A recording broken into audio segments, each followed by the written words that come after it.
Please subscribe for more. Battle of Sancre Tor. In 2E852, Allied Nord and Breton forces crossed the borders into Cyrodiil and occupied the major passes and settlements in the Gerald Mountains. Making their headquarters for the winter at Sancre Tor, the Nord-Breton allies dared King Cuchulainn's new general Talos to assault them in their mountain fastnesses.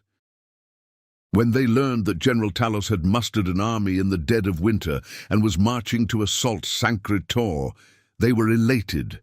Sancre Tor was impregnable, its citadel on high cliffs overlooking the lower city, nestled in a high mountain basin with steep, unscalable cliffs in their rear.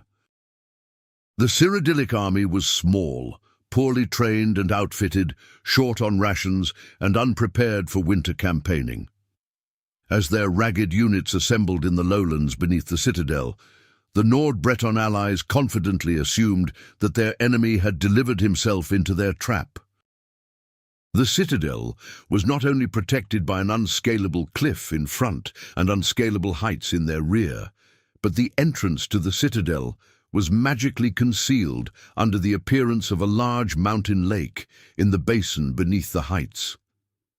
Accordingly, the Nord-Breton allies left on a small force to defend the citadel, descending through lower passages to attack and overwhelm the cold, hungry Cyrodiilic forces before them.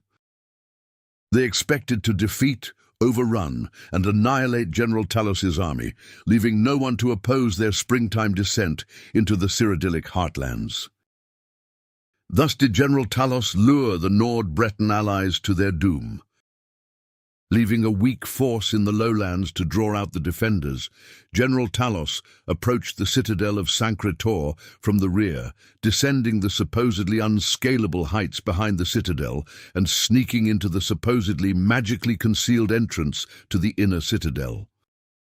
This remarkable feat is attributed to the agency of a single unnamed traitor, by tradition a Breton turncoat sorcerer, who revealed both the existence of an obscure mountain trail down the heights behind the citadel and the secret of the citadel entrance concealed beneath its illusory lake surface.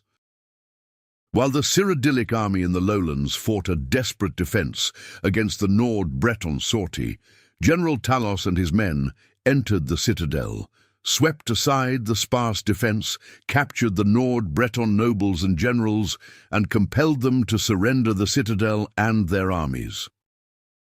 The confused and demoralized Nord captives, already suspicious of the scheming High Rock sorcerer aristocracy and their overreaching dreams of Heartland's conquests, deserted the alliance and swore loyalty to Tiber Septim.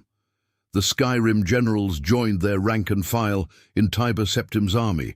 The High Rock battle mage command was summarily executed, and the captive Bretons imprisoned or sold into slavery.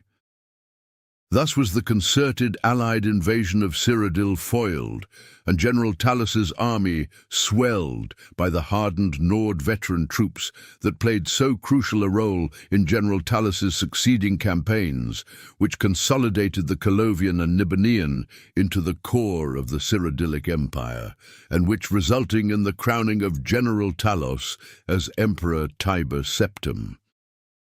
Historians marvel at Tiber Septim's tactical daring in assaulting a fortified mountain citadel in the dead of winter against vastly superior numbers. Later, Tiber Septim attributed his unwavering resolve against overwhelming obstacles to have been inspired by his divine vision of the Amulet of Kings in the tomb of Raymond III. The young Talos may indeed have been inspired by his belief that he was fated to recover this ancient sacred symbol of the Covenant and to lead Tamriel to the high civilization of the Third Empire. Nonetheless, this should in no way reduce our admiration for the dash and genius of this defining military triumph against impossible odds. The end. Please subscribe for more.